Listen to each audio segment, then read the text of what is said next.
Hello everyone, welcome back to the channel. तो आज हम डिस्कस करने वाले हैं गवर्नमेंट ऑफ इंडिया के department of space Indian space research organisation ISRO के लिक्विड प्रोपल्सन सिस्टम सेंटर में कुछ वैकेंसीज निकली हैं जो कि टेक्निकल असिस्टेंट की वैकेंसी है। और इसमें पे लेवल 7 के अकॉर्डिंग आपको पे किया जाएगा। तो इसमें फोटोग्राफी, मैकेनिकल, ऑटोमोबाइल और सिविल सब्जेक्ट के थ्रू आपको कुछ वैकेंसीज हैं। ये आप यहाँ पे देख लेंगे कि किस डिसिप्लिन के रिस्पेक्ट में कितनी वैकेंसीज यहाँ पे रिलीज हुई हैं। ओके, इसके बाद हम देखते हैं कि इनकी जनरल कंडीशन और इंस्ट्रक्शन क्या है।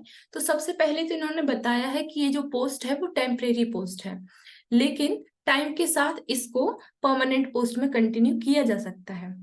और यदि एज की बात करें तो जो मैक्सिमम एज है वो 35 ईयर्स है और मिनिमम एज 18 ईयर्स है।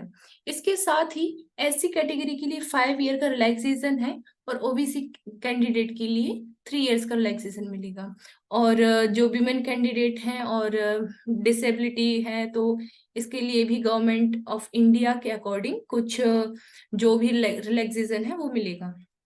इसके बाद इन्होंने बताया है कि जो भी आप डिग्री या आपके पास डिप्लोमा है वो इंडिया के किसी स्टेट बोर्ड यूनिवर्सिटी या इंस्टीट्यूट से होना चाहिए जो कि रिकॉग्नाइज्ड यूनिवर्सिटी हो। और इसके बाद इसमें लिखा हुआ है कि जो आपकी पोस्टिंग होगी वो एलपीएससी की ही किसी यूनिट में होगी और इसके बाद जरूरत पड़ने पर इसरो के किसी भी डिपार्टमेंट में आपको पोस्ट किया जा सकता है। अब इसरो में जो प्रमोशन होता है वो आपकी मेरिट बेस पे होगा, मतलब जैसे भी आप परफॉर्म करेंगे उस हिसाब से आपका प्रमोशन होगा।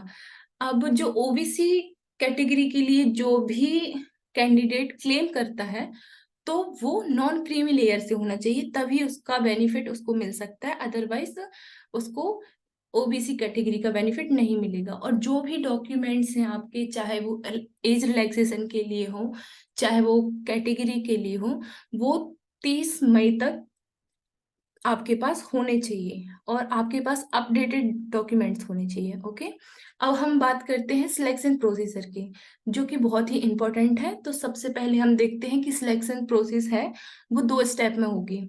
एक तो रिटन टेस्ट होगा, दूसरा स्किल टेस्ट होगा। तो रिटन टेस्ट की यदि बात करें तो इसमें 90 क्वेश्चन, सॉरी 90 मिनट्स का एग्जाम होगा आपका, जिसमें 80 मल्टीपल चॉइस क्वेश्चन आएंगे और हर क्वेश्चन 1 मार्क्स का होगा। और यदि आपका कोई भी क्वेश्चन गलत होता है तो उसमें 0.33 मार्क्स की नेगेटिव मार्किंग होगी। ओके, तो अब हम स्किल टेस्ट की बात करते हैं। तो स्किल टेस्ट में वो ही कैंडिडेट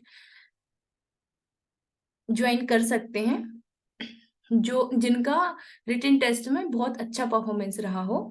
ओके, तो एक इसमें 1:5 के रेशो में यहाँ पे स्किल टेस्ट के लिए चूज करेंगे और जो भी मेरिट लिस्ट बनेगी वो आपके रिटन टेस्ट के बेस पे बनेगी, ना कि इसमें स्किल टेस्ट के बेस पे। ओके, ये यहाँ पे मेंशन्ड है।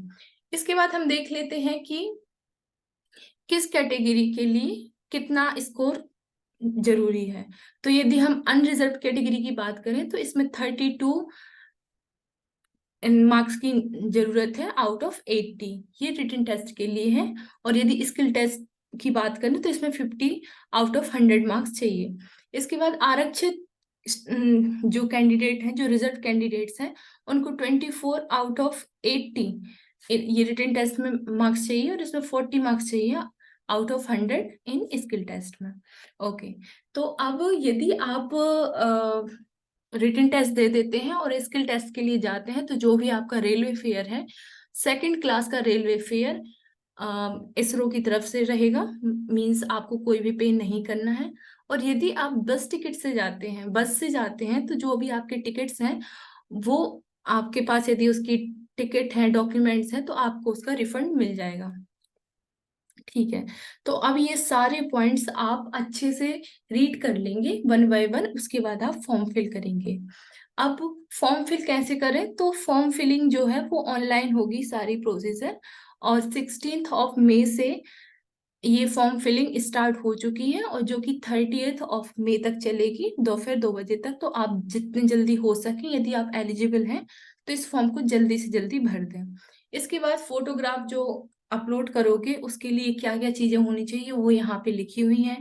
जैसे कि आपका फोटो क्लियर होना चाहिए, जो आपका बैकग्राउंड हो वो वाइट कलर का हो या कोई भी लाइट कलर का हो, और आपकी आंखों पे डार्क ग्लासेस ना हो। तो ये सारी चीजें यहाँ पे लिखी हैं। जैसे जो फोटो है वो 40 KB की होनी चाहिए, JPG और JPG फॉर्मेट में होनी चाहिए। तो ये सारी चीजें आप 1 बाय 1 पढ़ लेंगे, उसके बाद ही फॉर्म फिलिंग स्टार्ट करेंगे। इसके बाद पेमेंट की बात करें तो सारे कैंडिडेट्स को पहले 750 पे करना पड़ेगा, चाहे वो किसी कैटेगरी से हो, चाहे फीमेल हो या कोई भी हो। इसके बाद जो फीमेल कैंडिडेट हैं, SC ST हैं, PWBD हैं या एक्स सर्विस मैन हैं, तो उनकी फीस फुल्ली रिफंड हो जाएगी। और जबकि बाकी जो कैटेगरीज बची हैं उनकी 250 बस ले लिया जाएगा, और शेष जो 500 है वो आपको रिफंड मिल जाएगा। लेकिन ये तभी रिफंड होगा जब आप एग्जाम में अपीयर होंगे। ओके। और जो भी फॉर्म फिलिंग है, सॉरी, जो भी रिफंड है वो SBI ई-पे के थ्रू होगा आपका। तो ये सारी चीजें मैंने आपको यहाँ पे बता दी हैं, और जो भी है आप अच्छे से इसको रीड कर लेंगे, इसके ऑफिशियल वेबसाइट पे जाके देख लेंगे, इसके बाद ही फॉर्म फिल करेंगे। ओके। और फॉर्म फिलिंग स्टार्ट हो चुकी है 16 मई से, और 30 मई तक ये चलेगी। तो यदि आप एलिजिबल हैं, मैं एक बार फिर से बोल रही हूँ, यदि आप एलिजिबल हैं तो इस फॉर्म को जल्दी से जल्दी भर दें।